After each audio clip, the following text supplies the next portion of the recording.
Ողջույն, Հայաստանի փոխվարչապետ Մհեր Գրիգորյանը հաստատում է օրերս Գաբալայում Ադրբեջանի փոխվարչապետ Շահին Մուստաֆայևի հետ քննարկել են Ադրբեջանից Հայաստան նավթի եւ նավթամթերքի արտահանման հարցը եւ համագործակցության հնարավորություններ կան։ Ադրբեջանական վառելիք գնելու հետագա գործընթացը, ասում է Հայաստանի փոխվարչապետը, արտահանողների եւ ներկրողների, այսինքն մասնավորի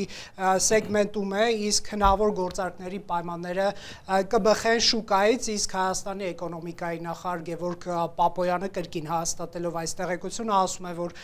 կան հայաստանյան ընկերություններ, որոնք հետաքրքրված են ադրբեջանական վառելիքի ներկրմամբ եւ այժմ ադրբեջանական կողմի հետ բանակցությունների մեջ են։ Իլհամ Ալիևի օգնական Հիկմետ Հաջիևն է Դոհայում Արմեն Գրիգորյանի հետ պանելային քննարկման ժամանակ հայտնել այս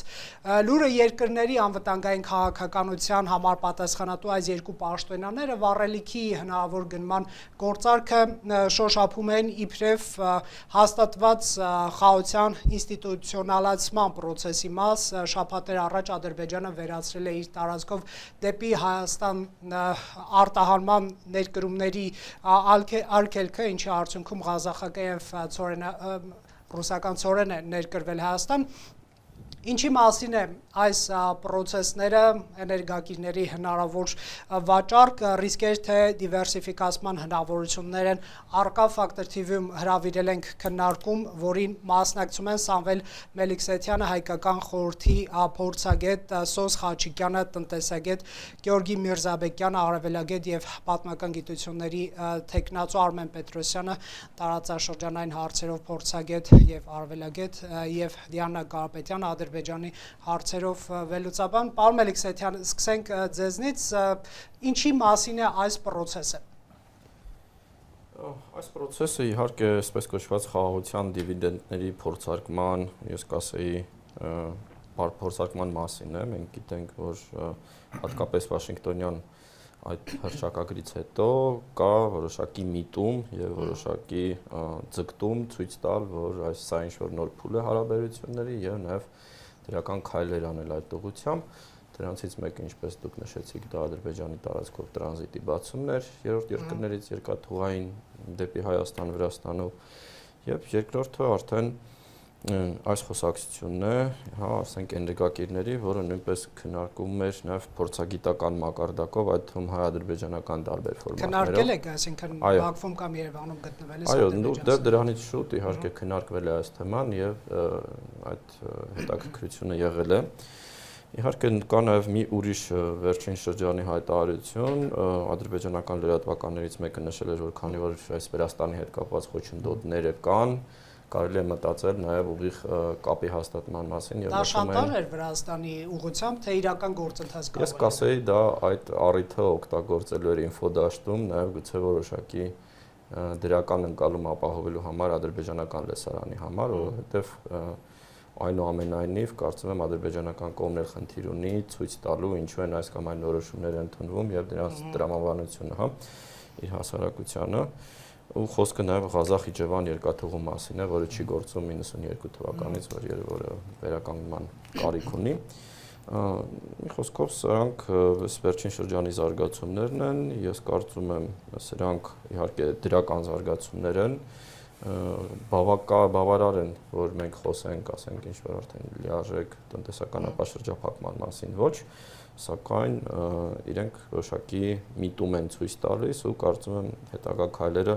նաև կապված են լինելու օրինակ բանկային տրանզակցիաների հետ, որովհետև սա շատ կարևոր խնդիր է, ինչպես ենք մենք վճարելու այս ապրանքների համար։ Այսինքն գործարների հարցը լուծելու հեշտացնելու Այո, գործարքները ինչպես են կատարվելու Հայաստանի եւ Ադրբեջանի միջև եւ տարբեր բիզնեսի միջև այդ շփումները եւ իհարկե նաեւ տրանզիտի գուցե հաջորդ թեման նաեւ տրանզիտի թեման է հատկապես Թուրքիայի հետ կապված նաեւ զարգացումների համատեքստում։ Դրան եկեք առանձին անդրադառնանք, լսենք Դիանա Կարապետյանին, դուք սա համարում եք այսպես ձևական ինչ-որ ժեստ, օրինակ, չգիտեմ, ամերիկացիներին ցույց տալու, որ տեսեք մենք խաղաղասեր ենք, ինչ-որ հնարավորություններ ենք բացում, թե սա իրական process կարող է լինել ապաշրջափակման, էներգակիրների գնման, տնտեսական այսպես գործակցության, նաև ադրբեջանական մամուլը հետաքրքիր է, ինչպես է այս ամեն ինչին անդրադառնում։ Եթե հակառակ կողմում չլիներ Ադրբեջանը, կարող էինք խոսել իրական համագործակցության հեռանկարի մասին մոտ ապագայում, բայց ես առավելապես կարծում եմ, որ սա հիմնականում ցուցադրական քայլ է։ Այո, իմիտացիա է, նախ ուղղված հասարակությունների տրամադրությունները ստուգելուն, հաշվի առնելով, որ Խորհրդային Միության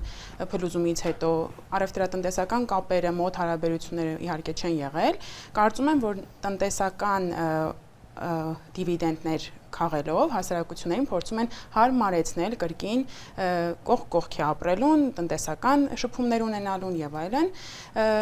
Չնայած որ ես այստեղ տեսնում եմ շատ կոնկրետ խնդիր, հաշվի առնելով, որ նույն քաղաքական բարձր ամբիոններից հնչում են նաև Արևմտյան Ադրբեջան եւ մնացած բոլոր թեզերը, որոնց ծանոթ ենք, այդ դեպքում խոսել այն մասին, որ իրենք պատրաստում են հասարակություններին միմյանց հետ ապրելու, կրկին ոչ այդքան խելամիտ է։ Իրենք պարզապես այո են հայկական կողմից ձեր կարծիքով այս process-ը։ Ես կարծում եմ, որ անտեսվում են, բայց այս պահին Ադրբեջանը բավականին շահեկան դիրքում է գտնվում։ Փորձում է նախ իր տեղը գրավել միջին միջանցքում կոնկրետ, փորձում է նաև Ռուսաստանի դերը Հարավային Կովկասում եւ մասնավորապես Հայաստանում նվազեցնելու ուղղությամբ քայլեր իրականացնել, Վրաստանի հետ կապված վերջին իրենց սրացումները այս նավթի փոխադրման շրջանակներում եւս խոսում են այդ մասին, որ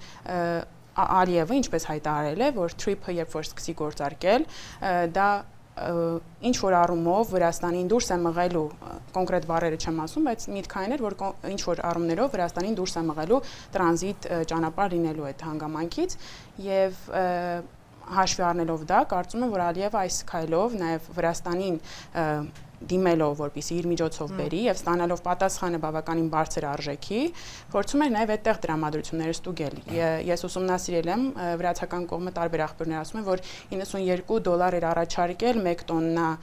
վառելիքի փոխադրման համար, կարծեմ 111 կիլոմետր ճանապարհի համար։ Դա բավականին բարձր արժեք է, հաշվի առնելով, որ նույն Ադրբեջանում եւ Վրաստանում եւս 1 տոննա վառելիքը կամ համանման բեռը $17 արժեքով է փոխադրվում։ Հետևաբար Վրաստանի կողմից սա եւս բավականին սուր արձագանք էր եւ ոչ տնտեսական, այլ քաղաքական մեջ, եթե դիտարկենք դա իրատեսական խոսակցություն կարող է լինել արդեն Ադրբեջան-Հայաստան սահմանով այս process-ները անել նավթի, նավթամթերքի ներկրում, չգիտեմ, երկաթուղով թե ճանապարհով, ինչպես նաեւ փոխադրում է, այսինքն շրջանցել Վրաստան։ Դա հնարավոր է թե Չեմ կարծում, որ մոտ ապագայում հնարավոր է, իհարկե շատ են խոսում եւ այստեղ եւ այնտեղ այդ մասին, բայց հողի վրա մենք տեսնում ենք, որ ապաշրջափակված ճանապարհներ չկան, Թրամփի ուղին, ինչպես մենք պետք է ասենք, որ Զանգեզուրի միջանցքը չի գործում, այս պահին չեմ համարում դա իրատեսական։ Լսենք Սոս Խաչիկյանին, դուք տնտեսական ռիսկեր թե հնարավորություններ եք տեսնում այս ամենի տակ։ Ես ավելի շատ հնարավորություններ եմ տեսնում, ռիսկեր իհարկե կան եւ ռիսկերը միայն Ադրբեջանով պայմանավորված չեն, ի նկատի ունենանք, որ Ադրբեջան-Հայաստան ուղիղ փոխգործակցության ստեղծումը դա կլինի տրանսպորտային, կլինի դիվանագիտական, կլինի առևտրային թե այլ, դրանք բնականաբար վնասում են եւ Ռուսաստանի շահերին Կովկասում եւ Իրանի շահերին Կովկասում, այսինքն Ադրբեջանը ունի որոշակի խնդիրներ այս տեսանկյունից նաև տարածաշրջանային այլ երկրների հետ եւ այսպիսի հաղորդակցությունը եթե ստացվի այսպես հողի վրա ունենալ, սա ես Ադրբեջանից ամենակիչ ռիսկերն եմ տեսնում այս պահի դրությամբ։ Եթե իրանք հետաքրքրված չլինեն, չեն բացի։ Այսինքն Հայաստանի հետ տնտեսական գործակցություն դուք դիտարկում եք հնարավորություն Ադրբեջանի համար Ռուսաստանի, Իրանի, Վրաստանի հետ հարաբերություններ որպես այսպես դիվերսիֆիկացիոն ուղղություն։ Եկեք այսպես ասեմ, հնարավորություն շատ լուրջ դիվերսիֆիկացիայի, հնարավորություն ամբողջովին նոր քաղաքականության։ Դա կլինի տնտեսական քաղաքականություն, դա կլինի քաղաքականություն տարածաշրջանային երկրների հետ միջազգային հարաբերությունների տեսանկյունից, այստեղ սա ուղղակի առևտրով պայմանավորվել կամ հաղորդակցության ուղիների բացմամբ պայմանավորել, ես չէի մեկնաբանի։ Սա բավականին լուրջ հեռանկարային եւ երկարաժամկետ քաղաքականություն է, նաեւ հիշենք, որ կենտրոնական ասիական երկրների հետ փոխկապված բավականին լուրջ գործընթացներ կան, Այս տեսանկյունից ես կդիտարկեմ, դրա համար հնարավորությունները ես տեսնում եմ շատ ավելի մեծ։ Իհարկե, այս հնարավորությունների շրջանակում պետք է կարողանալ կապիտալացնել այդ հնարավորությունները։ Ինչ չափով կստացվի, մենք ունենք այդպիսի ռեսուրսներ, խոսքը միայն ֆինանսական ռեսուրսներին չի վերաբերվում, կառավարման ռեսուրսներ, միջազգային հարաբերությունների ռեսուրսներ, սա արդեն հաջորդ խնդիրն է։ Տիկին Կարապետյանը իմիտացիայի հոտ էր առնում ամեն դեպքում։ Իմիտացիա, գիտեք, կա, ակնհայտ է, որ կա, որովհետև տասնամյակներ շարունակ Ադրբեջանի քաղաքականությունը հասարակությանը հակառակ տրամադրելն է Հայաստանի դեմ։ Հիմա այդպես միանգամից հակառակ քաղաքականություն իրականացնի դա անհնար է։ Այսինքն իմիտացիան որոշակի կա, բայց իմիտացիայի շրջանակում աստիճանաբար դուրս գալ իրական քաղաքականություն, կարծում եմ, դա նույնպես քաղաքականություն է եւ հնարավոր է։ Իսկ տնտեսապես շահավետ կլինի օգտագործել Հայաստանի տարածքը տրանզիտի համար, նույն Ադրբեջանին եւ Հայաստանի հետ առևտուր, չէ՞ որ նրանք Եվրոպա են արտահանումներ իրականացնում, բավականին շահավետ է Եվրոպայի հետ առևտուր անել, իսկ Հայաստանի շուկան կարող է ոչ այնքան մեծ լինել Ադրբեջանի համար։ Ես այս հաղորդակցությունը անկեղծ ասած չեմ դիտարկում Ադրբեջան-Հայաստան հաղորդակցություն։ Եթե հաղորդակցությունը բացվի երրորդ երկրների միջոցով եւ երրորդ երկրների ներգրավումը շատ ավելի մեծ արդյունք կտա, քան կոնկրետ Հայաստանը, այսինքն Հայաստանի պահանջարկը Ադրբեջանի համար կամ Ադրբեջանի պահանջարկը Հայաստանի համար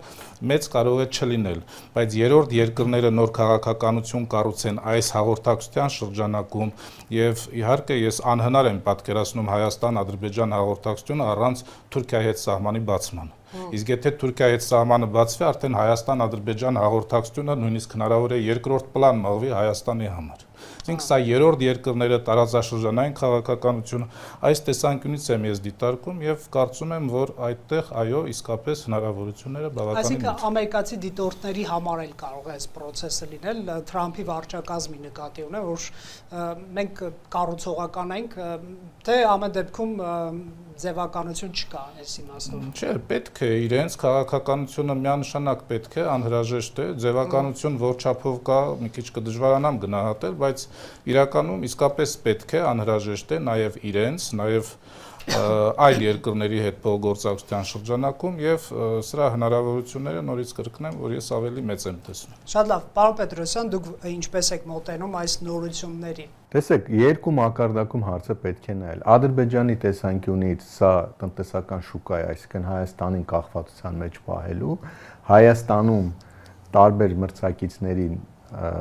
գերազանցելու, Հայաստանի համար դիվերսիֆիկացիայի հնարավորություն։ Այսինքն սա երկում է ամեն եւ ինչ երբ եւ ինչպես պետք է կա, Ադրբեջանը դա օգտագործել է։ Ռիսկերի կառավարման դրամաբանությամբ մենք կարող ենք առաջ։ Միանշանակ սա արդեն պետության խնդիրն է։ Այսինքն որքան էլ որ ադրբեջանական նավթամթերք ասենք այս պահին կարող է գազը լինի կամ այլ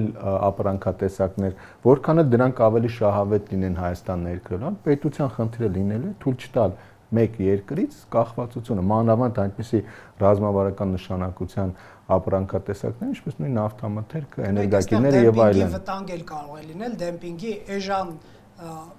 գին առաջարկել եւ շուկան գրավել։ Այո, Ադրբեջանը փորձել է այդպես անել, բայց մենք ունենք օրինակ հաջողված փորձ, ուրեմն պարոն Խաչիկյանը կփաստի, ցեմենտ հետ կապված ինչպես կառավարությունը ժամանակավորապես դադարեցրեց ներմուծումը, որովհետեւ տեղական արտադրողը հիմա նույնն էլ էս դեպքում, այսինքն գործիքներ կան, պետության խնդիրը լինելու է կառավարումը։ Եվ երրորդ ուղղությունը դա քարոզչականն է։ Դուք ձեր հարցերում մի քանի անգամ նշեցիք, այո, սա նաև արտաքին աշխարհին ցույց տալու նպատակ ունի, որ տեսեք, էլի Ադրբեջանն է այստեղ ուրեմն այս գործընթացն առաջ մղողը, զուգահեռաբար սեփական հասարակությանը ցույց տալը, որ խաղաղության գործընթաց խաղաղություն կա, բայց էլի Ադրբեջանն է դա առաջնորդում, այսինքն այնպիսի քայլերով է գնում, որպեսզի Հայաստանին կախվածության մեջ տանի եւ զուգահեռաբար նաեւ հայկական լսարանի վրա ազդելու քարոզչական բաղադրիչը, որտեղ նույն ձևով օրինակ հիշում եք Ղազախական ծորենի ներկրումը ինչպիսի քարոզչական էֆեկտ ունեցավ։ Որևէ մեկը չէր խոսում օրինակ այն, որ նոր ճանապարհ ու հնարավորություն, լավ չէր խոսում, որ նոր ճանապարհ եւ հնարավորություն է, բայց բոլորը կենտրոնացել էին այդ, այո, հիմա նույնը բենզինի հետ կապված, ասենք էլի, կենտրոնանալու են օրինակ նույն բենզինի որակի վրա,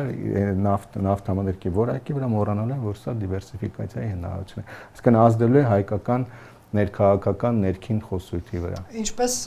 մտնել է այս թեմայի մեջ, սա ըստ էության Ադրբեջանի տնտեսական եւ կոմունիկացիոն նախագծերի իրագործման փուլի սկզբում է Հայաստանի Հանրապետությունը եւ հաշվի առնելով նրանց առավելապաշտական իրենց համար հարմար, լավ դրական պայմաններ ստանալու ձգտումները, իդեպ Վրաստանի թեման նաեւ չշրջանցենք, ինչպես ռիսկերի կառավարում իրականացնել։ Ամենակարևորը պետք է հասկանալ ինչպես իրավիճակում են այս քայլերն իրականացվում, այսինքն դեռևս փոխվստահության մակարդակը շատ ցածր է։ Օրինակ, ես էլ որոշակի առում գոնե փորձագիտական մակարդակում երբ որ գնահատում ենք process-ները, դեռևս լիարժեք չեմ վստահում, որ այս ամենը, այսինքն չէ, իրական է, բայց որքանով է իրատեսական եւ որքանով է շարունակական եւ որքանով իր տակում իր այսինքն ենթատեքստում նաեւ հակահայկական,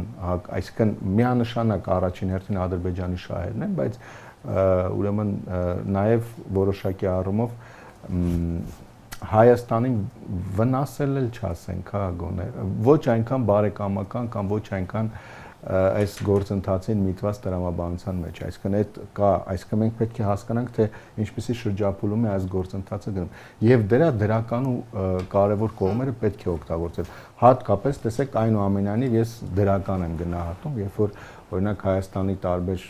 պաշտոնյաներ բարձրաստիճան անգամ միջազգային մակարդակում հղում են անում Ադրբեջանի քայլին։ Ճիշտ է, մի կողմից քարոզչական էֆեկտի առումով մենք կարծես թե ջուր ենք լցնում նրանց քարոզչական ջրածին, բայց խաղաղության այս գործընթացի առաջնորմը տեսանկյունից սա կարևոր է, երբ որ նշում որ տեսեք այս խաղաղությունը ինքը արդեն տարածաշրջանում կա այլևս կոնֆլիկտը մնացել է անցյալում։ Այսինքն այս առումով Հայաստանի արդեն դրական եւ կառուցողական մոտեցումն է արձանագրել։ Լսենք պարոն Գեորգի Միրզաբեկյան, դուք ինչպես եք տեսնում, նաև եկեք Վրաստանի եւ Ադրբեջանի սրացումների թեման չշրջանցենք, որովհետեւ շատ փոխկապակցված են համատեքստերը։ Կհիշեցնենք, եթե վստահ։ Այո։ Շնորհակալություն։ Այո, ընդհանուր համաձայն եմ գործընկերներից հետ, կարծում եմ, որ այս թեման կարևոր է, ընդհանրապես Հայաստանն ու Ադրբեջանը կարծեք թե այս փոխգործակցությամբ թեվակողում են մի փուլ առարկայական ավելի շատ փոխգործակցության, բայց սա ի վերջո ես գնահատում եմ որպես քաղաքական քայլ Ադրբեջանի կողմից իր նպատակների համար, որ նշեցին գործընկերները, նաև քարոզչական, հեղինակության եւ նաև արտաքին աշխարհի համար, մեզ համար սա պարունակում է իհարկե ռիսկեր, իսկ մյուս կողմից նաև օգուտ է, որպեսզի սա տեղավորենք խաղաղության գործընթացի առաջ խաղացման համար։ Եվ այս փուլում ես կարծում եմ, որ շատ պետք է սպասենք գործընթացներին, որովհետև դեռ վաղ է ասել, սա արդյոք կարող է ծառայել դիվերսիֆիկացիային, ես անձամբ այդպես չեմ կարծում, սա որովհետև ավելի շատ քաղաքական ժեստ է, որ կարճաժամկետ կտրվածքով երկու կողմն էլ իր օգուտներն է փորձում քաղել, ինչ վերաբերում է տարանցիկությանը ադրբեջանական ապրանքների, ապա ես կարծում եմ հիմա մանավանդ Վրաստանի կոնտեքստով Ադրբեջանը քաղաքական մեսիջներ է հղում Վրաստանին եւ նշում է, որ տեսեք, ես հիմա ունեմ կարող եմ Հայաստանով անցկացնել, սա մոտավորապես ինձ հիշեցրեց, որ տարիներ առաջ այսպես կոչված Միջանցքի խնդրում նրանք շահարկում էին Իրանով, Իրանի հետ համագործակցությունը ցույց տալով Միացյալ Նահանգներին, որ տեսեք, եթե մեր ուզածով չպնդեք, ես կանցնեմ այս փուլում ճանապարհով, սա նույնն է, որովհետև այստեղ լուրջ չէ դրա մասին խոսելը, որովհետև ճանապարհ չկա, անգամ եթե Ադրբեջանը վառվի այն գաղափարով, որ Հայաստանով անցկացնի, ճանապարհ չկա, որտեղ պետք է գնամ միայն Հայաստան, այսինքն այս տարանցիկությունը անգամ եթե ինչ որ ժամանակ գա եւ փոխվստահության մակարդակը շատ բարձրանա, ապա այս տարանցիկությունը իմաստ կունենա, եթե բացված լինի Հայաստան-Թուրքիա ճանապարհը, Կարս-Գյումրի ճանապարհը, բնականաբար Ղազախ-Իջևան երկաթուղին եւ այլն, բայց այս հիմա նման հնարավորություններ չկան, մոտ ապագայում դժվար է լինեն, ինչու, որովհետև կարծում եմ, որ Ադրբեջանի առաջնահերթությունը չի փոխվել, Ադրբեջանի առաջնահերթությունը առաջին եւ առաջին հերթին ճանապարհ ստանալն է Հայաստանի հարավով եւ ամբողջ ջանքերը գործադրել դետալների հարցում ստանալ իրեն գործել հնարավորինս մեծ զիջումներ։ Գնայք, իսկ բացառել երկու ճանապարհի օգտագործում էլ Թրամփի ուղին, որը երկաթուղիների կառուցում մի 2 տարի, 3 տարի այսպես լավատեսական հաշվարկով միգուցե իրագործվի, բայց մինչև դա եթե իրենք խնդիր են ունենում Վրաստանին այսպես զուգահեռ այլ ճանապարհ ունենալ, ինչու չօգտագործել Տավուշ Ղազախ հատվածը այն ընկալման, որ այո, նաև Թրամփի ուղին պետք է օգտագործվի։ Դա մեզ համար շատ հրաշալի կլինի, որովհետև կարծում եմ, ես որքան հասկանում եմ, ի սկզբանե, երբ որ քննարկումները ընթանում էր ընդհանրապես 9-րդ կետի վերաբերյալ, խնդիրն այն է, որ մեր կողմը ցանկանում է, որ այդ ճանապարհը ոչ թե անցնի ինձ ծայր հարավով, այլ նաև, չգիտեմ, Նախճիվանի Սիսիանի ուղղությամբ այդ շրջանով։ Այսինքն մեզ համար մեզ ձեռնտու է մեջտեղի հատվածով, հյուսային ճանապարհով ամբողջ հարցն է, որ Ադրբեջանը դա չի ցանկանում եւ օրինակի համար եթե վերցնենք Գերազ Սադարակ երկաթուղին, այնտեղ եթե չեմ սխալվում 2 կիլոմետրանոց է, բայց անգամ նման խոսակցություններ չկան։ Հետևաբար ինքը կենտրոնանում է այս ուղու վրա, իսկ իմ ընկալմամբ մյուս ուղիները նա ավելի շատ օգտագործել է շահարկման համար, նույն Վրաստանի հետ կապված, նույն երբ որ պետք լինի իրեն խաղաղության գործընթացը վառպահելու համար եւ ես չեմ կարծում որ Վրաստանի հետ այնպիսի անլուծելի խնդիրներ են որ այս հարցերը չեն կարող։ Այսինքն իմիտացիայի վարկածին դուք այսպես հակված եք ամեն դեպքում։ Ոչ թե իմիտացիա, բնական գործընթաց է, որ կողմերը փորձել են անել վերադասավորվել եւ անել։ Գիտեք, հնարավոր է դու յետին մտքով մի բան անես եւ իմիտացիայի տեսանկյունից, բայց տնտեսությունը այնպիսի հատկություն ունի, որ ինքը երբ որ միսուարյուն է ստանում փոխգործակցությունը, ինքը նաեւ անշրջելի զարգացման է տանում, հա, որտեղ տնտեսությունը այդպես է, այսինքն ինքը նաեւ ինքն իրենով է նպաստում խաղաղության գործընթացին։ Բայց այս փուլում ես շատ այսինքն զգուշավոր լավատես եմ, շատ մեծ հույսեր չեմ կապում եւ լիքը հարցեր կան։ Դրանք այսինքն շարունակական բնույթ են կրելու, թե մեկ անգամի են լինելու, սակագների հարցի դեպ, եթե հիմա մենք խոսում ենք Վրաստանով անցնելու մասին, չէ, հիմա ուղիղ ճանապարհ չկա, որ Հայաստան մտնի այդ նավթամթերքը, երկաթուղի մասին ենք գիտի խոսում, դա պետք է անցնի Վրաստանով։ Իսկ մանավանդ այս համատեքստում, երբ որ Վրաստանը առավել եւս բարձր սակագներ է սահմանում, գուցե Ադրբեջանի ձեռնտու չլինի կամ աչք փակի դրա վրա, այսինքն կան լիքը հարցեր։ Եթե Ռուսաստանից ենք ներկրում, ԵԱՏՄ անդամ ենք, այստեղ ցածր սակագներ են գործում, այսինքն հազար ու մի խնդիրներ կան։ Դրա համար գործընթացը ընդհանուր դրական է, բայց թե ինչպես կդասավորվեն զարգացումները պետք է հետևել, հասկանալ, պարոն Մելիքսեթյան, կարող եք արձագանքել, խնդրեմ։ Մի քանի տարբեր երևի նկատառումներ։ Առաջինը, գիտեք, ես կարծում եմ, այս իմիտացիայի բանը, հա, իմիտացիայի թեզը, որ շատ կարևոր է, կարծում եմ խոսքը ոչ թե իմիտացիայի մասին է, այսինքն որոշումների, որոնք շրջադարձելի են, այսինքն որ կարող են շարունակական բնույթ ունենան, այո։ Բայց սա չի նշանակում, որ դրանք իմիտացիա են, ու գիտեք, քաղաքական նախկին մեր տրամաբանությունը նայելով Ադրբեջանը իրեն ինչպես էր պահում, ասենք, ինչու՞ չէր Ադրբեջանը 2019 թվականին նման իմիտացիաներ անում, հա, որովհետև մեր հանրային խոսույթում կա այս թեզը շատ տարածված է, Ադրբեջան-ռուսական կոնֆլիկտը իմիտացիա է, խաղաղությունը, որ հիմա կա սահմաններին չեն կրակում, իմիտացիա է, այս տրանզիտի հետ կապված տարբեր լուծումները իմիտացիա են, լավ, բայց սա իմիտացիա, որ նախկինում մենք չենք ունեցել մեր հարաբերությունների ամբողջ պատմության մեջ, սա լրիվ հակարդ է եւ մեզ թմրեցնում են։ Դե, հա, ասենք, նախկինում ինչու չէին անում, եթե, ասենք, Լեռնային Ղարաբաղի խնդիրը կարող են նույն ձևով լուծել, իմիտացիալ, ասենք, մեր հետ լավ հարաբերություններ կառուցել, հետո մեջքից հարվածել։ Հա, սա բոլոր կոնֆլիկտներում այդ անվստահությունը կա, ու քանի որ մնում են մրցակցային տարերից մեր շահերը Ադրբեջանի հետ նույնիսկ եթե ենթադրենք լավ հարաբերություններ միշտ ունենալու են մրցակցային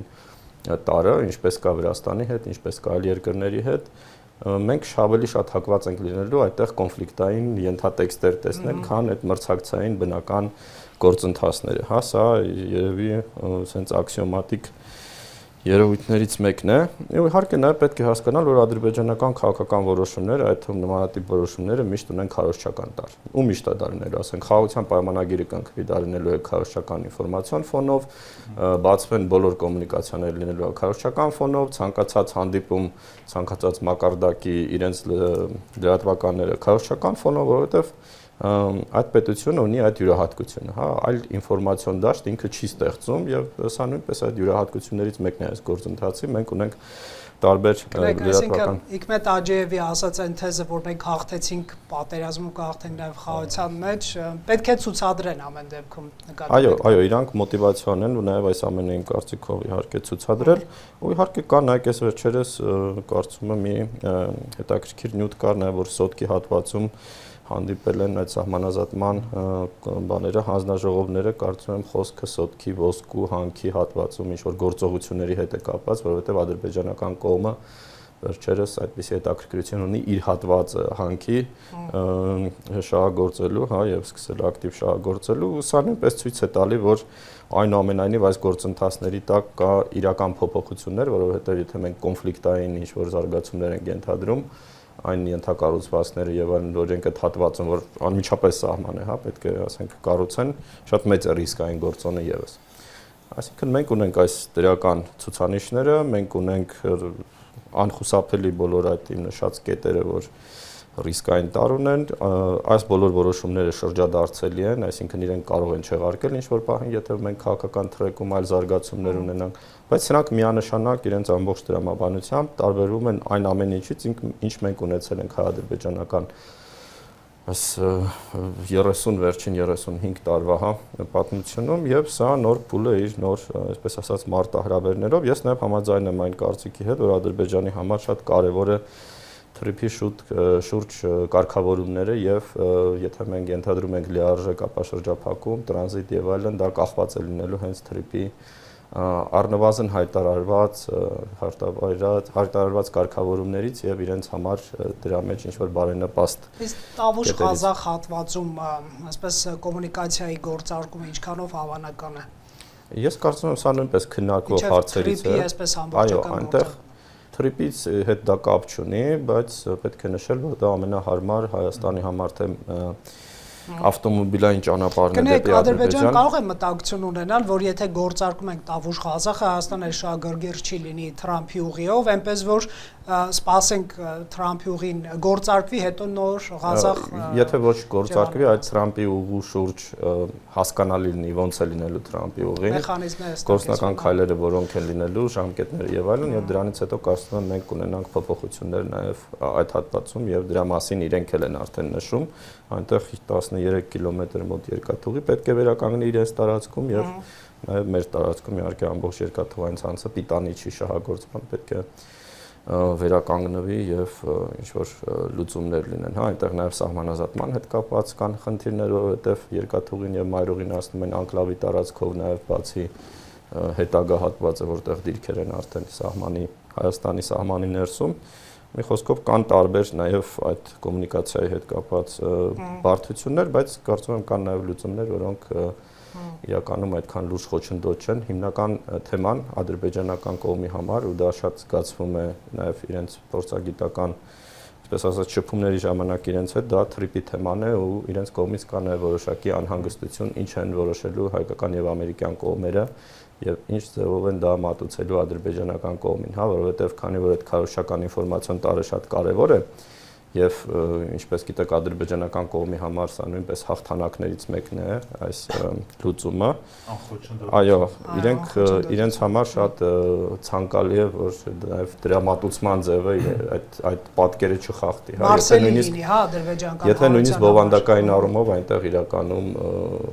պատկերը այլ լինելու։ Սա շատ կարեւոր է եւ սահմանազատման գործընթացի ժամանակ մենք սրա մասին խոսել ենք, հա, որ հողի վրա մի բան է կատարվում, բայց իրենք դա ներկայացնում են այլ ձևով եւ նաեւ երբ որ մեր կողմից հակառակ կարծիքներ են հնչում, դա բացասական նաեւ ազդեցություն է ունենում գործընթացի վրա, որովհետեւ իրենք ինչ էլ հողի վրա կատարվի, չեն ցանկանում, որ դրական մեզ համար դրական լուծումները բարձրաձայնվեն, հա, հաղթարշավի ընթացք պետք է որպես մեկնաբանվի։ Տիկին Կարապետյան, ես նկատում եմ դուք գրառումներ եք անում պարոն Մելիքսեթյանի խոսքի ժամանակ, ունեք անհամաձայնություններ։ Անհամաձայնություն չունեմ, բայց կարծում եմ, որ եւ Հայաստանի եւ Ադրբեջանի հասարակությունները դեռ շատ երկար ժամանակ կասկածամտորեն են վերաբերվելու քաղաքական մակարդակում ընդունված որոշումներին, նաեւ միջնորդական ջանքերին։ Հայաստանի դեպքում դա բավականին ընկալելի է հաշվի առնելով վերջին տարիների զարգացումները։ Արցախի հարցում ինչ մնում վերաբերում է ուրեմն նավթի ներմուծմանը, իմ տվյալներով Բաքվում գործում է միայն Հեյդար Ալիևի անվան նավթավերամշակման գործարանը, երկրորդը չկա, եւ այն էլ տարին 2 անգամ կանգնում է որոշակի գործողությունների ենթարկվելու համար, եւ Ադրբեջանն էլ վաղուց 10-15 տարի առաջվա Ադրբեջանը չէ նավթարդյունաբերության տեսանկյունից, հետեւաբար ծավալների առումով եւ ունի նաեւ բազմաթիվ պայմանագրեր, գիտենք, մի քանի տարի ժամկետներով, ընդհանուր տասնյակ տարի ժամկետներով եւ խոսել այն մասին, որ Ադրբեջանը կարող է դառնալ Հայաստանի համար լիարժեք նավթ ներկրող, ուրեմն նավթարդյունահանող երկիր, կարծում եմ իրատեսական չէ։ Հայաստանը, եթե ես չեմ սխալվում, տարեկան ինձ կարող են ուղղել, եթե սխալ ասեմ, 300,000 տոննայի չափով վառելիք է օգտագործում, որի գլխավոր չափաբաժինը գալիս է Ռուսաստանից, որոշակի հատվածները Ռումինիայից եւ այլ երկրներից, եւ այստեղ պետք է հասկանալ դիվերսիֆիկացիայից խոսվեց, որքանով է դա իրատեսական։ Եթե մենք կարողանալու ենք նավթը բերել եւ դա չդիտարկվի որպես հերթական զիջող քայլը ադրբեջանական կողմին, հաշվի առնելով, որ նա նավթային մագնատ երկիր է համարվում եւ դա եւս որոշակի ճնշող հանգամանք է հայ հասարակության համար, այդ դեպքում կարելի է խոսել դրական արձագանքների մասին, այո։ Զիջում կարող է կարգել։ Ցորենի դեպքում դա չեղավ, մինչև որ մենք չիմացանք, որ դա 4-րդ կարգի ցորեն է եւ ըստ էության անասնակեր։ Նավթի դեպքում փոքրինչ այլ է, որովհետեւ նախ ցորենը եկել էր Ղազախստանից եւ Ռուսաստանից, իսկ նավթը հենց կոնկրետ Ադրբեջանից է գալիս։ Մենք գիտենք նաեւ, որ նավթ արդյունաբերող կազմակերպություն Սոկարը այնտեղի ռազմական բյուջեն լցնող հիմնական կազմակերպությունն է եւ հոգեբանական առումով կարծում եմ, որ այստեղ հայ հասարակության վրա ազդելու բավականին կոնկրետ քայլեր են արվում։ Իսկ իմիտացիա բառի Պալմերիքսեթյան մեկնաբանության հետ ունեք խնդիր, որ այդքան համաձայն չէր ոնց որ։ Իմիջիայլոց կներեք, Ադրբեջանը միայն 92 այդ մարկայի բենզինն է արտահանում, այսինքն 95-ը իրենք չունեն։ Անաբազայինը։ Այո։ Շատ լավ, լսենք ձեզ, պարոն Խաչիկյան, տնտեսական գործոնին, եթե նորից անդրադառնալու լինենք, ինչքանով կարող է իրական աղբյուր լինել Հայաստանի համար Ադրբեջանի նավթամթերքը, միգուցե տարիներ հետո գազամթերքը, չգիտեմ։ Տեսեք, նաև կցանկանայի հարցը այս տեսանկյունից դիտարկվեր։ Արկա տեղեկատվության պայմաններում, Վաշինգտոնում ստորագրված արկա փաստաթղթերի պայմաններում, նրանից հետո կենտրոնական ասիական երկրների եւ ԱՄՆ-ի հետ հանդիպման այսպես ընթացքից բխեցնելով եւ այլը, տարածաշրջանում որ երկիրն է գտնվում ավելի շահեկան վիճակում այս սահմանի բացման կամ թրիպի գործարկման դեպքում։ Ես կարծում եմ դա Հայաստանն է, եթե դիտարկենք Թուրքիա, Իրան, Վրաստան, Ադրբեջան եւ նաեւ Ռուսաստան։ Այս համատեքստում ամենաշահեկան դիրքում ես իհարկե հաշվի առնելով ռիսկերը, կարծում եմ այս պահի դրությամբ Հայաստանն է գտնվում ամենաշահեկան դիրքերում։ Պարոն Խաչիկյան, կասկածամտությունը հենց այդտեղից է գալիս, ոնց կարող է Ադրբեջանը անել քայլեր, որի արդյունքում մենք շահեկան դիրքում գտնվենք։ Ահա, դա վերաբերում է ամբողջ տարածաշրջանի բացմանը, ասեմ ինչի համար, Ադրբեջանը ըստ էության պետք է անի քայլեր, ստիպված պետք է անի, խոսեցինք դիվերսիֆիկացիայի մասին, բայց ինքը ստիպված պետք է անի, նորից գործընկերների հետ իհարկե համաձայն եմ, խնդիրներ կան եւ Ռուսաստանի հետ, եւ դա իմիտացիա չէ, խնդիրներ կան եւ Իրանի հետ, եւ դա իմիտացիա չէ, եւ նաեւ Վրաստանի հետ են կարծես թե առաջանում, ու նաեւ խնդիր կա նաեւ աշխարհի այսպես բացման առումով կենտրոնական Ասիայի հետ կապված եւ կենտրոնական Ասիան իսկապես Ադրբեջանը դիտարկում է իրեն այսպես լուրջ քաղաքականության մաս, այդ մասը առանց հաղորդակցության ուղիների բացման կարծես թե դառնում է անիմաստ։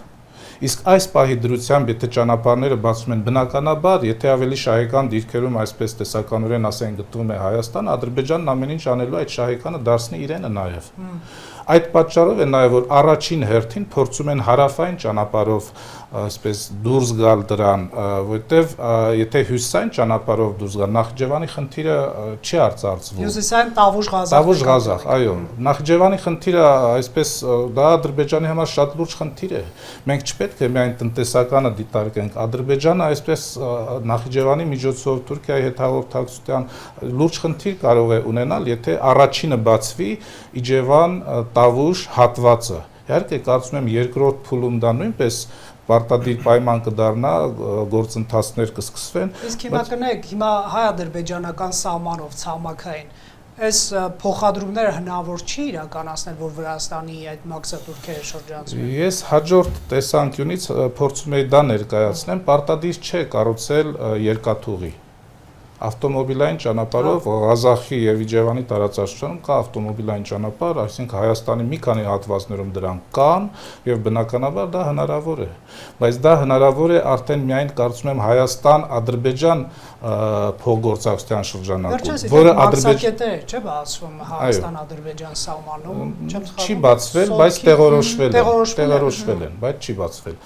Ավտոմոբիլային ճանապարհով ավելի շատ Հայաստան-Ադրբեջան առևտուրը կարող է այսպես առաջանցիկ տեմպեր ունենալ, իսկ երկաթուղայինի դեպքում Ադրբեջանը դուրս կգա այլ շուկաներ, դրա համար Ադրբեջանը շահագրգռված է ավելի շատ երկաթուղային կարծում եմ, քան թե ավտոմոբիլային։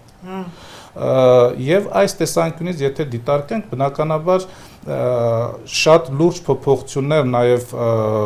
այլ երկրների կողմից առաջարկվող փոփոխություններ Եվրամիության, ԱՄՆ-ի կողմից չէ, որ նրանք են հիմնական ջատագովները նաև այս տարածաշրջանի։ Եթե նրանց դերակատարումը նվազի, Հայաստան-Ադրբեջան հարաբերությունների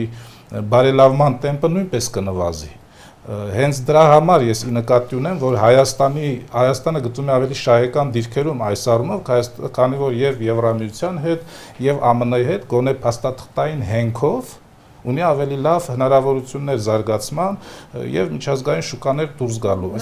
Այսինքն Հայաստանի ուղղությամբ այսպես պայմանական ասած դրական զարգացումները Ադրբեջանը կարող է նաեւ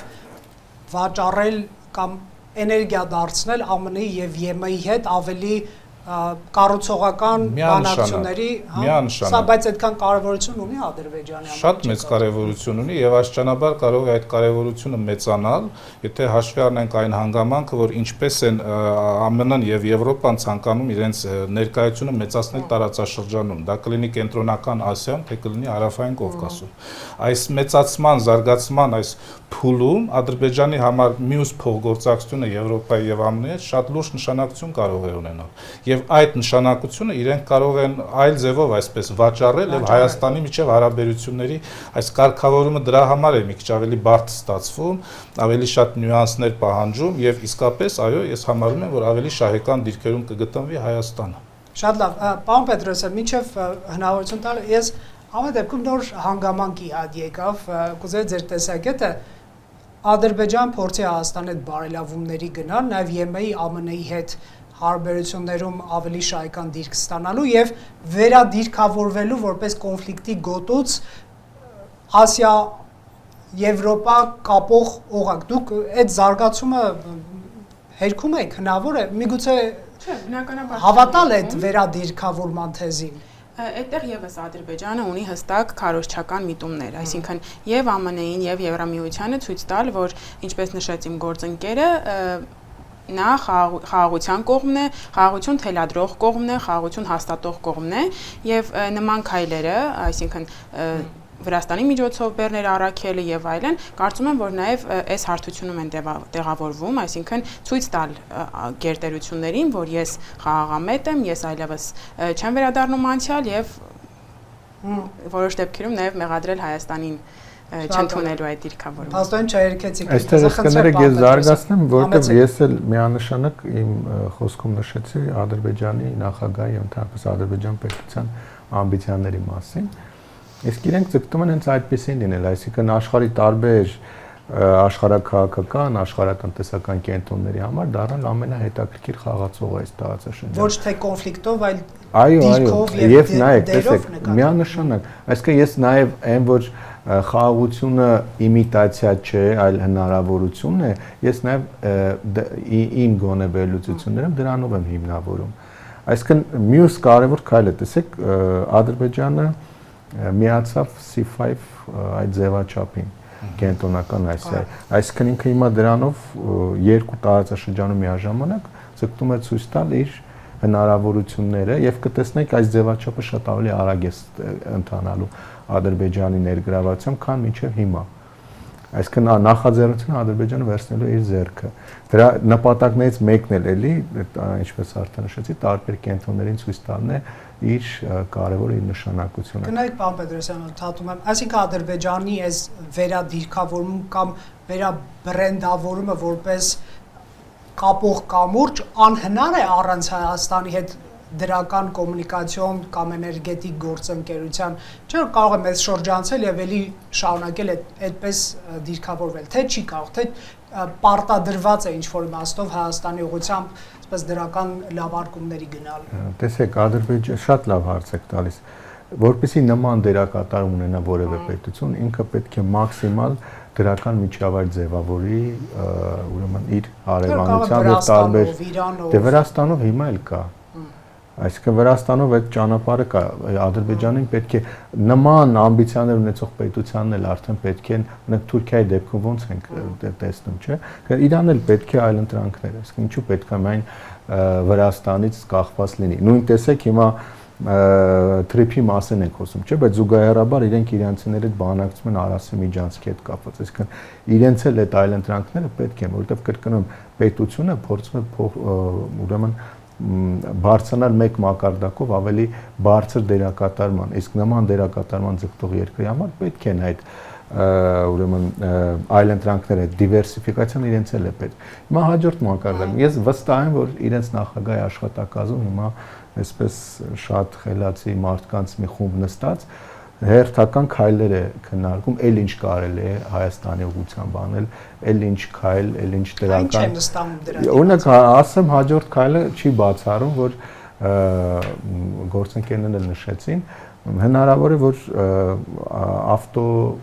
ուրեմն ճանապարհով արդեն նոր ուրեմն փոխադրումներ իրականում մեկ կամ քամյա կամ բեռնափոխադրումների հետ կապված, այսինքն նման քայլն էլ հնարավոր է։ Ազանգեզուրի միջանցքը ուր մնաց, միջանցքը։ Չէ, դրա տեսեք, նայեք, ամբողջ հարցը այն է, որ նման քայլերով այդ դրական միջավայրի ձևավորմամբ իրենք փորձում են ազդել բանակցային գործընթացի վրա, գործընկերները նշեցին, ես միանշանակ համաձայն եմ։ Այսինքն նույն այդ թրիփի դետալների քննարկման գործընթացի վրա են ուզում ազդել։ Այսինքն ազդել թե Միացյալ Նահանգ, այսինքն նաև Միացյալ Նահանգների հետ իրենք զուգահեռ այս բանին քննարկում են բանակցությունների մեջ են Հայաստանի հետ, Միացյալ Նահանգների հետ եւ փորձում են ոչ ուղիղ ձևով երևալ այս թրիփի քննարկումներում եւ այսպես անուղղակի կերպով նաեւ Միացյալ Նահանգների միջոցով ազդել process-ի վրա, այսինքն եւ զուգահեռաբար նաեւ Թուրքիայի միջոցով։ Այսինքն իրենք բազմակողմանի գործընթացներով փորձում են ազդել թրիփի հետ կապված բանակցային գործընթացի վրա,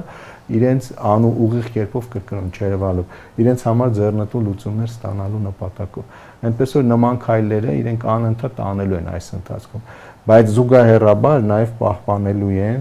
այն լծակները, որով փորձել են ազդել տարբեր գործընթացների վրա։ Տեսեք, մի քանի ուղղությամբ Ադրբեջանը շարունակում է այնուամենայնիվ իր քաղաքականությունը, ոչ բարեկամական, ոչ դրացիական քաղաքականությունը, եւ դա ակնհայտ։ Օրինակ տեսեք իրենց վերաբերմունքը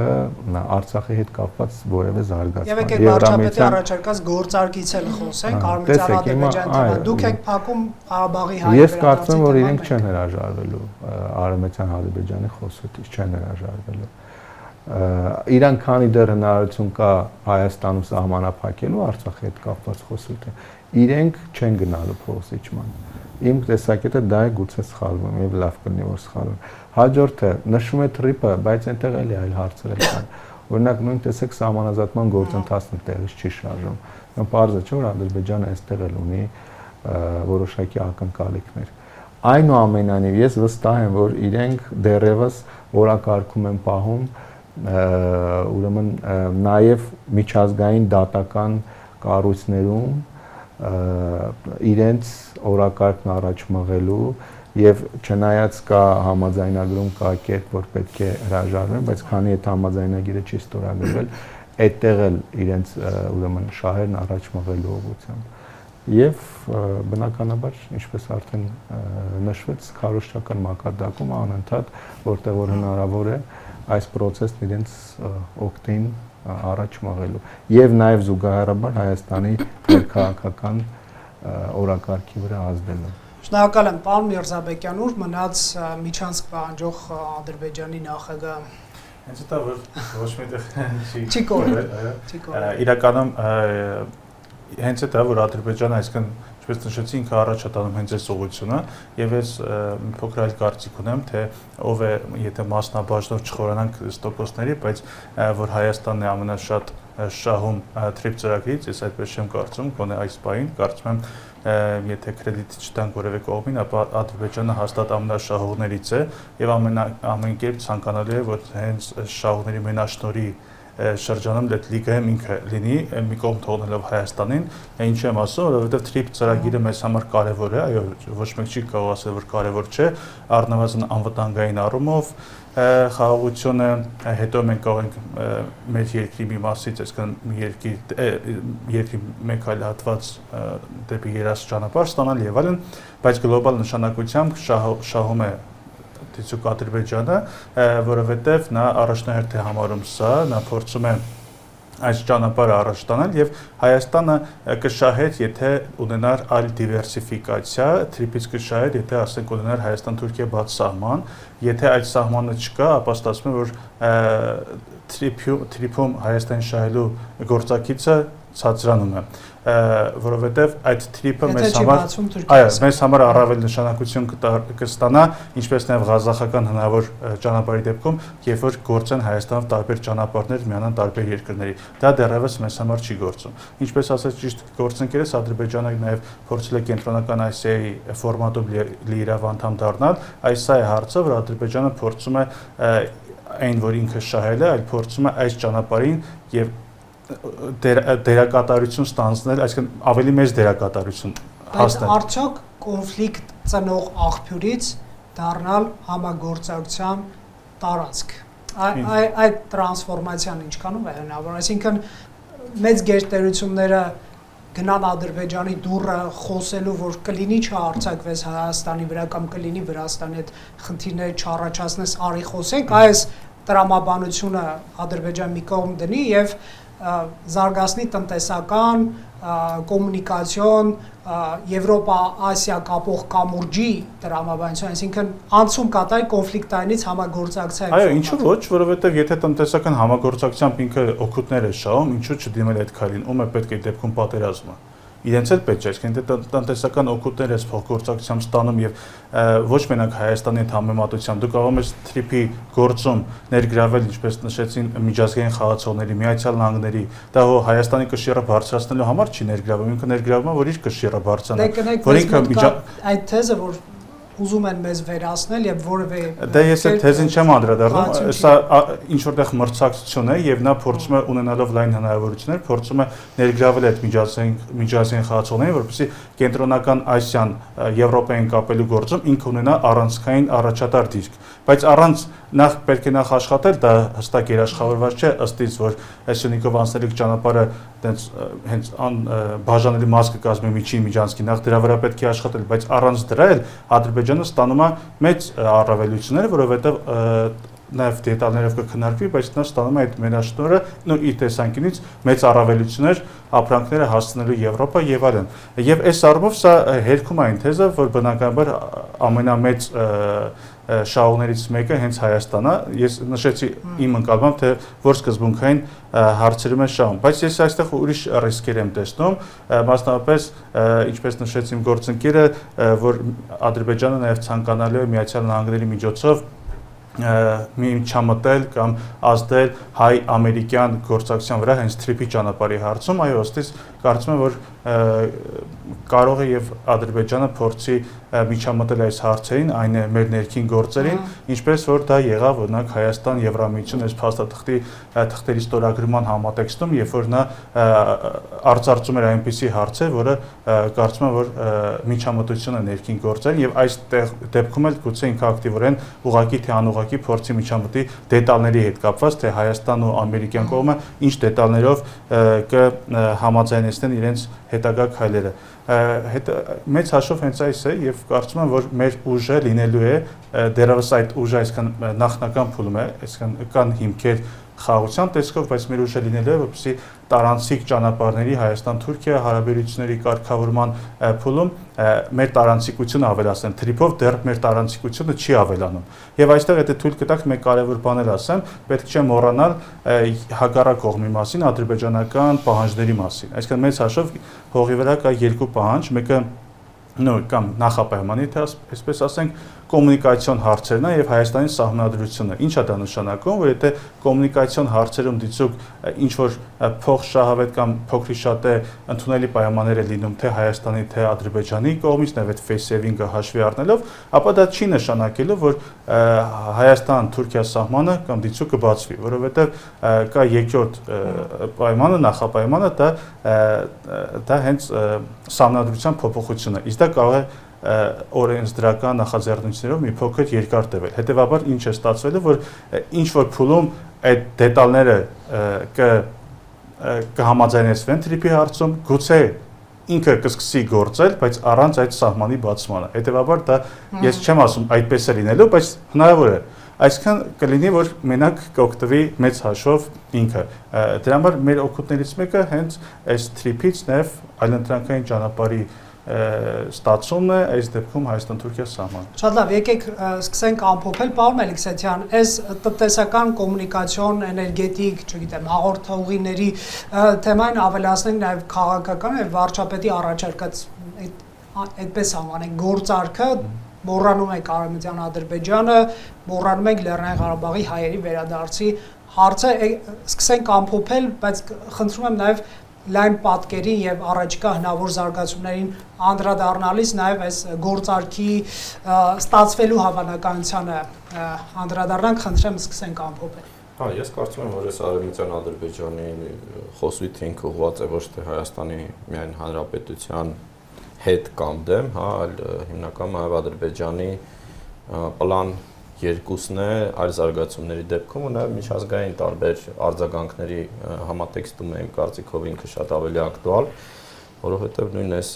Սևան Գյոյչյա եւ այլ հայտարարությունները կարծում եմ ակնհայտորեն կապված էին ստորագրվելիք Եվրամիության հետ, այս ռազմավարական փաստաթղթի հետ, որը շատ մեծ աղմուկ բարձրացրեց Ադրբեջանում։ Մյուս կողմից Ադրբեջանը օգտագործում է բոլոր այս թեմաները նաև քաղաքական առևտրի համատեքստում, որովհետև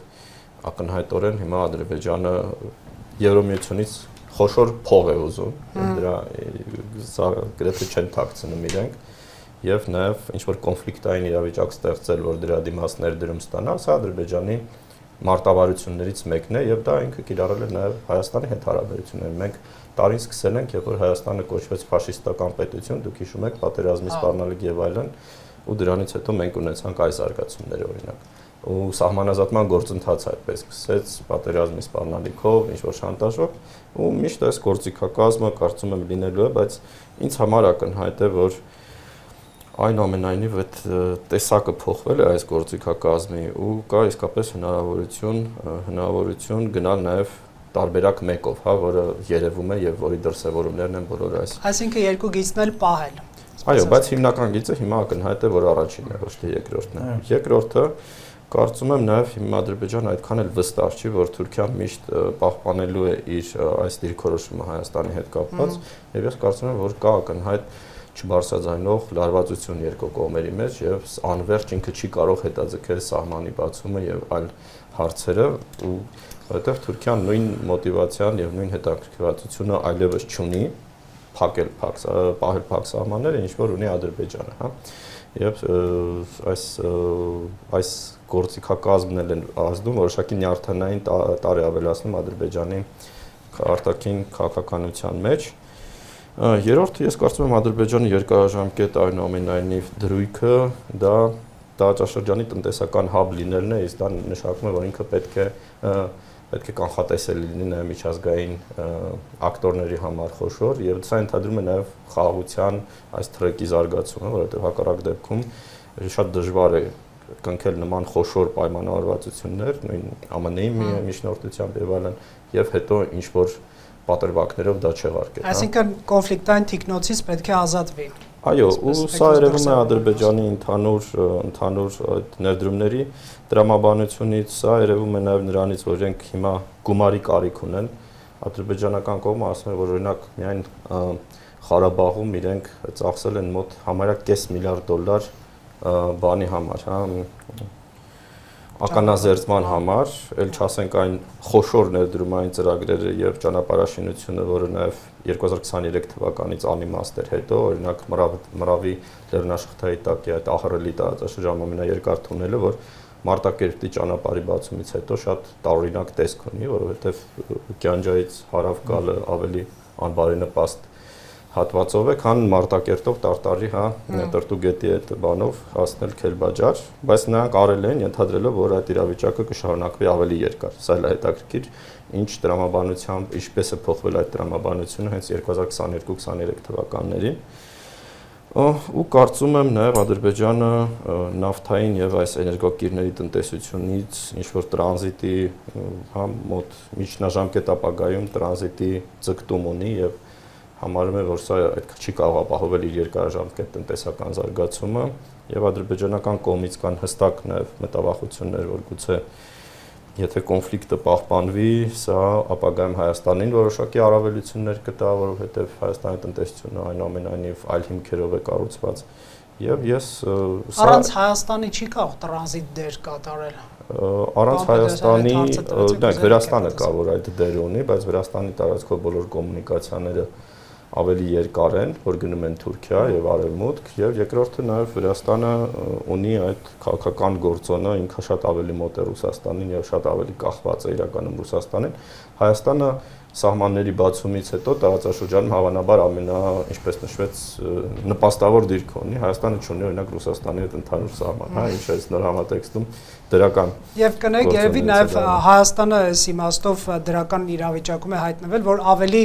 ընկալելի խաղացող է ԱՄՆ-ի ԵՄ-ի համար կոմունիկացիոն էս նախագծեմ կամ Վրաստանը, հա, ավելի վստահելի միգուցե ձեր ասած Ռուսաստանի գործոնը։ Ուզում են այդ կողմերը Հայաստանը ներգրավել այս միջին միջանցքի տրամաբանության ներքո, ու գիտեք Ադրբեջանը այնքան է կարևորում այս թեման, որ միջին միջանցքի համատեքստում ուղղակի ուղիղ քարոզչություն է կիրառում, նշելով, որ աննախադեպ աճ կա տրանզիտի, բայց օրինակ վրացական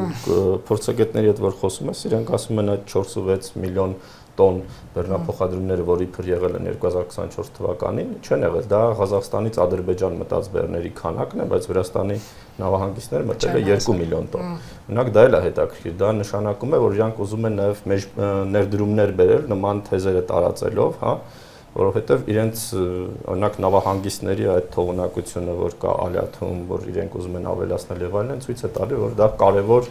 եւ երկարաժամկետ ներդրումներից մեկն է, որ իրենք անում են եւ ուզում են, որ ինքը հնարավորինս իսկապես լցվի, հա, տարբեր հոսանքներով, կենտրոնական Ասիայից նշված այդ հոսանքներով եւ այս քաղաքական ֆորմատի մեջ մտնելը իսկապես պատահական չէր։ Այսինքն, եթե մենք դիտարկենք միայն Հայաստան ու Ադրբեջանը, եթե մենք մի գլոբուս լիներ, որտեղ երկու պետություններ լինեն, հաճախ այդպես էլ մենք իսկապես մեզ կուտեին եւ այս բոլոր մտավախությունների թեզերը գուցե ավելի արդարացված լինեն, բայց քանի որ կա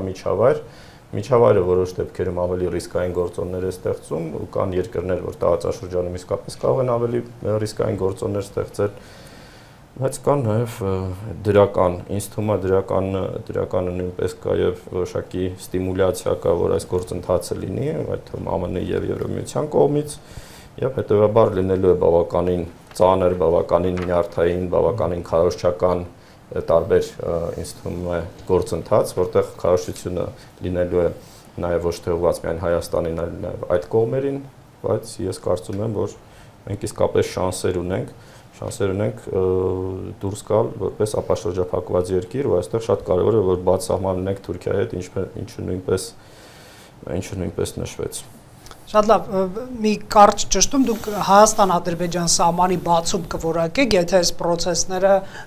ընթանան ինչպես այսօր ներկայացվում է ամեն դեպքում կամ ակնկալվում է պաշտոնական մակարդակներում, այսինքն կարող ենք մենք այդպիսի բան ասել, որ բացվեց Հայաստան-Ադրբեջան սահման։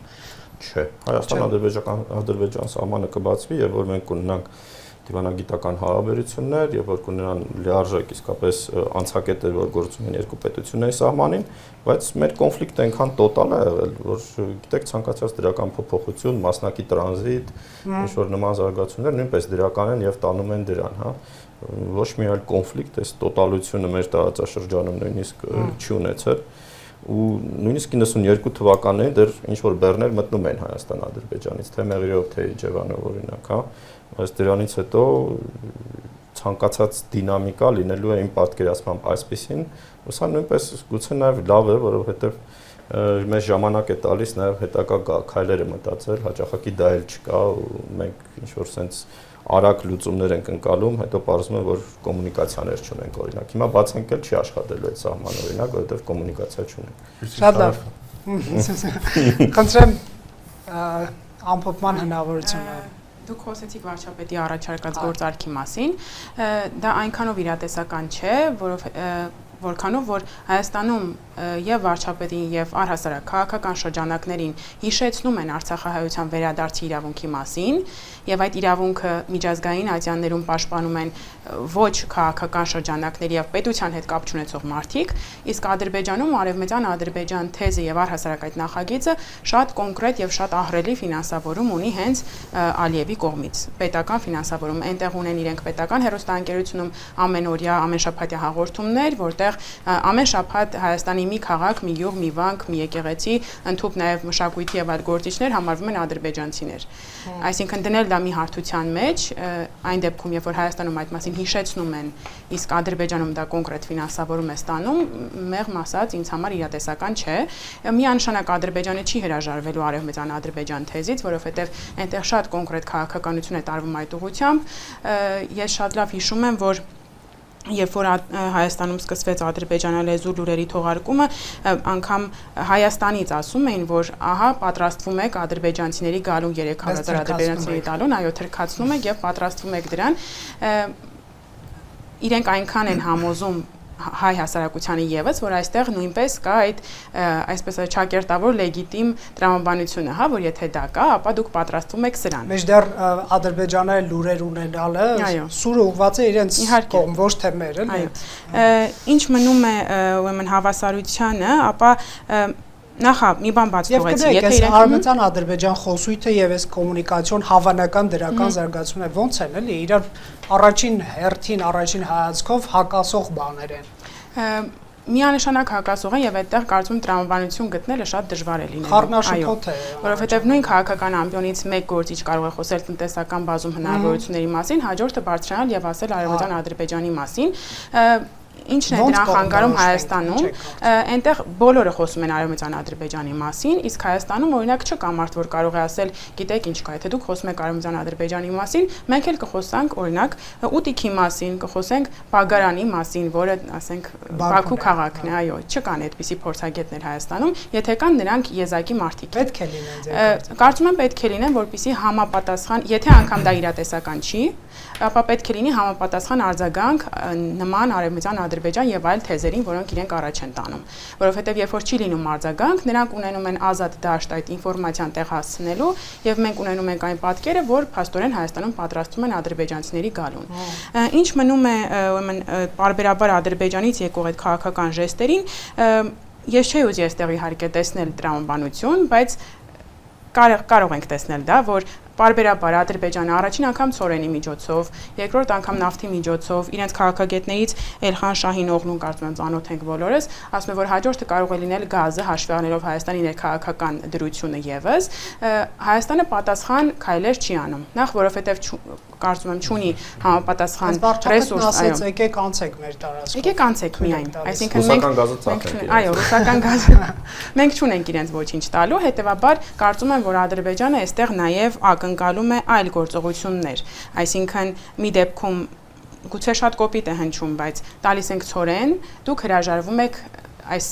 օրինակ Արցախահայության վերադարձից դիցուկ կամ տալիս ենք նավ, դուք հրաժարվում եք այս մյուս ուրեմն խնդրից։ Չէ ուզի այստեղ տեսնել տրամաբանություն, բայց կարծում եմ անգամ մինիմալ գիտելիքներ ունեցող մարդը կարող է տեսնել այստեղ պատճառահետևանքային կապը։ Շնորհակալ եմ շատ, պարոն Խաչիկյան, ամփոփենք։ Տեսեք, շատ կարճ նաև անդրադառնամ, դուք մի քանի անգամ կրկնեցիք առանց Հայաստանի այդ կապը ապահովելու Եվրոպա, Կովկաս, Միջին Ասիա։ Այո, որովհետև եթե կոմունիկացիոն հաբ է դիրքավորվում, ինչու Հայաստանի ժեստեր անել։ Ես կարծում եմ, որ այո, առանց Հայաստանի դա եթե չասեմ հնարավոր չէ, կասեմ, որ շատ բարդ է, որովհետև Ադրբեջան ու Ադրբեջան-Վրաստան հարաբերությունը ինչ որ կա, արդեն կա, Ադրբեջան-Իրան հարաբերությունը այն ինչ որ կա, դա գործում է եւ ավելին այս պահին սпасել կարծում եմ հնարավոր չէ եւ այստեղ միակ տարբերակը Հայաստանի միջոցով է, որտեղ նորից կրկնեմ փաստաթղթային հենքը, որ Հայաստանն ունի Եվրամիության հետ եւ ԱՄՆ-ի հետ եւ նաեւ մյուս գործոնը, որ տարածաշրջանում դիտարկվում է ժողովրդավարության, այսպես այլ ինստիտուցիոնալ, Թրամփի ադմինիստրացիայից հետո ժողովրդավարությունը այսպես շատ չի արծարծում, բայց կապ չունի, Հայաստանը դիտարկվում է ազատ երկիր այս առումով, եւ սա շատ կարեւոր նշանակություն ունի տարածաշրջանում հաղորդակցության ուղիների շրջանակում ունենալ այդպիսի երկիր։ Ինչ վերաբերում է վարչապետի հայտարարության հետ կապված, ասեմ, որ Արցախի արցախցիների հետ վերադարձի թեման նույնիսկ միջազգային ատյաններում եւ այլը բավականին շատ են, դա կան եւ ոչ մեկ դա չի հերքել, վարչապետն էլ իր խոսույթում դա չի ասել, կառավարությունն էլ պաշտոնական հայտարարություններում բռնի տեղահանվածներ եւ այլ խոսույթը մշտապես պահպանում է։ Կարծում եմ այստեղ այլ տեսանկյունից է վարչապետի հայտարարությունը, որովհետեւ ինքը նախկինում նաև հայտարարել էր Ղարաբաղյան շարժման մասին եւ խոսքը Ղարաբաղյան շարժում այսպես ձևակերպման շրջանակում է, հատկապես դա ավելի ակնհայտ դարձավ փաստաթղթերի հրապարակումից հետո, որ Ղարաբաղյան շարժում ասվածը եւ բանակցություններ իրականացված գործընթացները ինչքանով էին տարբերվում, կարծում եմ այս շրջանակում այո այս փուլի համար այս ձևաչափը կաշխատի։ Շնորհակալ եմ, պարոն Պետրոսյան։ Այո, շատ կարևոր է, որովհետև դուք նշեցիք Վրաստանի տարածքով տրանզիտը, նայեք, եթե ապրանքը մտնում է Վրաստան, ինքը պետքա գնա Սևծովյան նավահանգիստներ, որովհետև ավելի էժան է, ինֆրաստրուկտուրան կա եւ նաեւ նախկինում Եվրամիություններ օրինակ դա աջակցում, ու այս վերջերս թուրքական թուրք փորձագետների հետ քննարկում էր, որտեղ իրենք բողոքում են, որ ինչու է Եվրամիությունը ստիպել, որ Վրաստանից բեռները գալիս են Սևծով, այլ չեն մտնում Թուրքիա, որովհետև փորձում են Թուրքիան շրջանցել։ Բայց դա շատ տնտեսական տրամաբանություն ունի։ Իսկ այն բեռները, որ մտնում են Հայաստան, ոչ մի տարբերակ չկա, որ իրանք չեն գնալու Թուրքիա, այսինքն շարունակվելու են Թուրքիայով, եւ այստեղ Թուրքիայի շահերը մեզ հետ համընկնում են, ու սա կարևոր գործոններից մեկն է։ Շրջանցելու տարբերակ չի եղել։ Խնդրեմ, պարոն Պետրոսյան։ Շնորհակալ եմ։ Ես այո, փորձեմ այնուամենայնիվ հաջորդել պարոն Մելիքսեթյանի, որտեղ միանշանակ է, որ Թուրքիայի շահերն այստեղ ակնհայտ են, որևէ կերպ չի կարելի ուրեմն նվազեցնել այս նախագծի եւ ընդհանրապես ապաշրջափակման եւ Հայաստանի հետ հարաբերությունների կարգավորման նշանակությունը, որտեղ տեսեք, եթե Թուրքիան էլ ընդ որում նայեք, ինչու է ձգձգում Հայաստանի հետ սահմանի բացումը, եթե այսպես տեսանելի, հա, շատ པարզ տրամաբանությամբ նայում ենք, Թուրքիայի համար ամենահարմար ժամանակահատվածն է սահմանը բացելու եւ ամբողջ Հարավային Կովկասում դառնալու ամենաազդեցիկ տարածաշրջանային դերակատարը։ Բայց այստեղ շատ կարևոր հանգամանք կա։ Ին գնահատում իրենք եւս փորձում են ազդել թրիփի բանակցային գործընթացի վրա։ Միանշանակ, այսինքն իրենց համար էլ ինչ որ արտոնյալ կարգավիճակ ստանալու։ Որովհետեւ տեսեք, Թուրքիան երբ որ բացում է, Թուրքիան եւս բացում է սահմանը եւ այս ճանապարհն աշխատում է,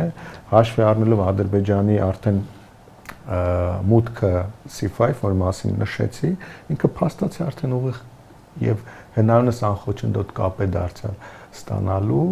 մյուս կարծում ճանապարհի հետ կապված կենտրոնական Ասիայի երկրների հետ եւ այդ իրենց նշած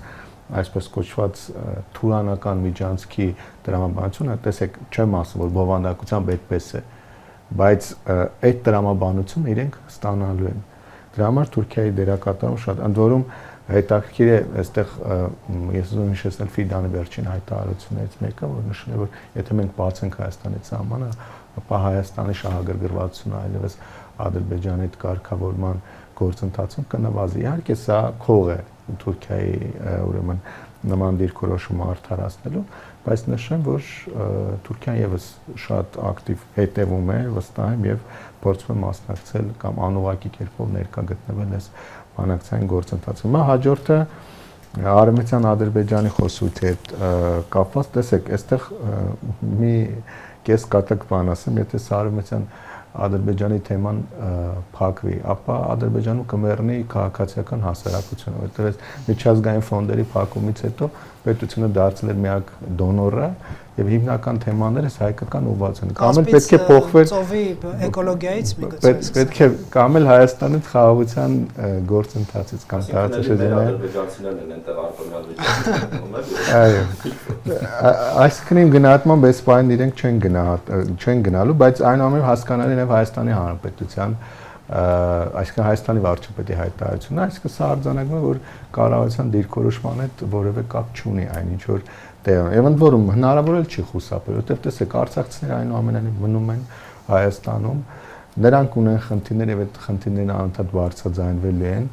թե Հայաստանի ներսում, թե հնարավոր միջազգային ատյաններում համահայկական օրակարգում չկա, համահայկական տիրույթում չկա միասնական դիրքորոշում այս հարցում, որը Սփյուռքի դիրքորոշումը միանշանակայել է, այսինքն հասնել նրան, որ փակել միանգամից Արցախի թեման, սա հնարավոր չի լինի։ Եվ կարծում եմ, սա շատ լավ հասկանում է Ադրբեջանը, դրա համար պահպանելու են այս թեման իրենց քաղաքական խոսություն։ Շնորհակալ եմ, պարոն Միրզաբեկյան։ Շնորհակալություն, ես էլ հերթով թրիփից, հենց դրա համար կարծում եմ, որ հենց ինչու է փորձում Հայաստանի միջոցով դիվերսիֆիկացնել կամ ինչպես է ընկալվում, որ Հայաստանի միջոցով իր աշխարհագրական կամ ռազմական դիրքը բարձրացնում է, նրանով որ ինքը մի կողմից Հայաստանով անցնելու դեպքում էական ձևով նվազեցնելու է Իրանի ազդեցությունը իր վրա, քանի որ հիմա Իրանը ունի մենաշնորհ, երկրորդ ձևով ինքը ազդակ է ուղղելու Վրաստանին, հիմա որևէ բան չկա, բայց այս ազդակներն արդեն հասնում են Թբիլիսիին հեռավոր նպատակի համար, իսկ վերջում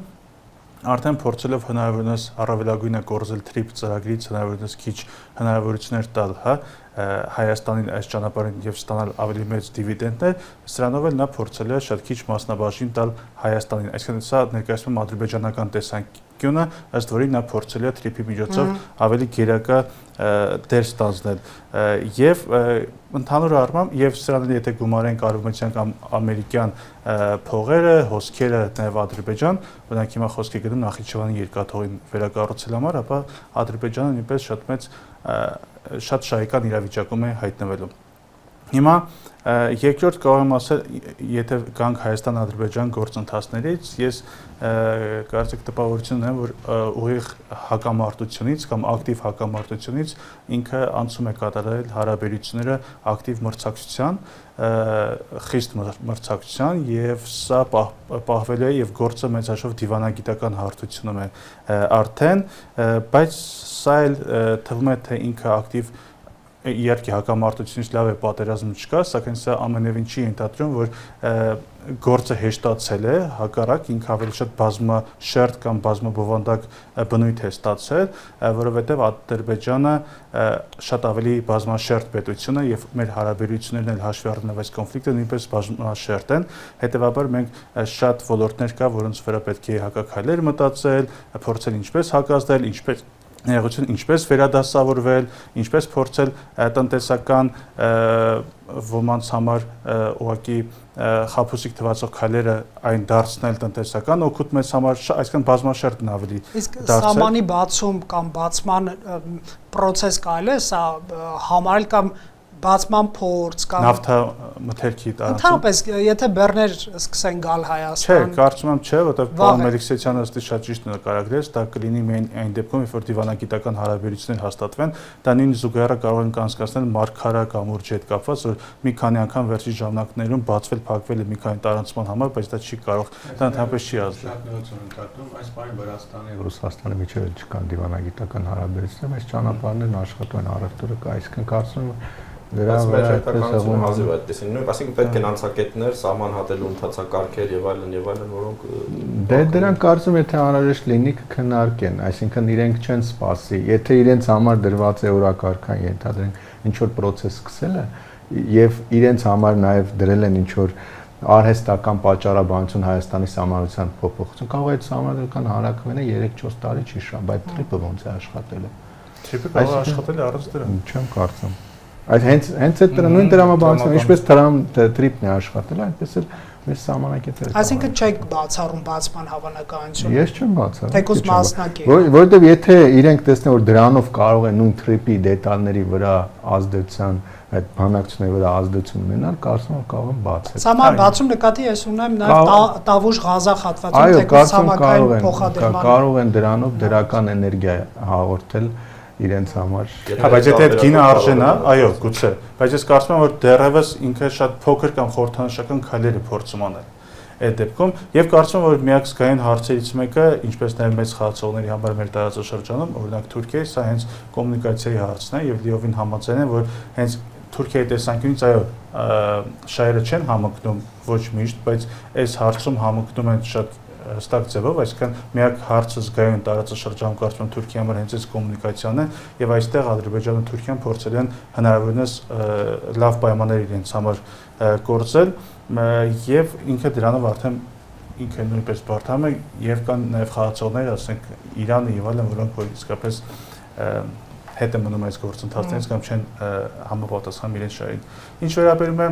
հենց արևմտյան Ադրբեջանը այսպես կոչված վարչապետի գործարքի առաջարկին։ Ես այդ եզրույթի մասին ավելի շատ կուզեի նշել, որ ինքը նույնպես տեղավորվում է այն բազմաշերտության մեջ, որ մենք ականատես ենք, որ Ադրբեջանը իրականում փորձում է մի քանի զուգահեռ քաղաքականություն վարել եւ հիմա փորձում է շեշտողակի կառուցողական տնտեսական համագործակցության համար հանուն խաղաղության գործընթացի վարել, բայց ինքը ունի նաեւ հետին մի քանի պլաններ, որոնք որ մտածված են եւ այդ եզրույթը եւ այդ կոնցեպտը սա զուտ կոնցեպտ չէ, սա նաեւ լուրջ քաղաքական հենարան եւ հեռուն գնացող նաեւ նպատակներ է հետապնդում, ինչը նաեւ ավելի է բարդացնում Ադրբեջանի հետ համագործակցության հասնելու հնարավորությունները, այսինքն երկարեցնում կամ պահանջում է երկարատև գործընթաց եւ այս առումով պետք է, ինչպես ասում են, համբերությամբ զինվել եւ փորձել գործընթացը տանել միմիայն կառուցողական ուղղությամբ, իհարկե турք չտալով, ինչպես ասում են, ամեն պահանջի, այլ փորձել այդ ֆորմատի մեջ փորձել հնարավորինս լավագույնը գտնել քո շահերի համար։ Բարդ է, բայց պետք է աշխատել։ Շնորհակալ եմ հարգելի հեռուստադիտողներ, Factor TV-ում այս քննարկմանը մասնակցում են Սամվել Մելիքսեթյանը, հայկական խորհրդի փորձագետ եւ քաղաքագետ, Սոզ Խաչիկյանը, տնտեսագետ, Գեորգի Միրզաբեկյանը, արևելագետ տարածաշրջանային հարցերի հետազոտող, Արմեն Պետրոսյանը, տարածաշրջանային հարցերով փորձագետ եւ արևելագետ, Դիանա Կարապետյան, Ադրբեջանի հարցերով վերլուծաբան։ Շնորհակալ եմ Factor TV գալու համար, շնորհակալություն նաեւ ձեզ հետեւելու համար, հաջողություն։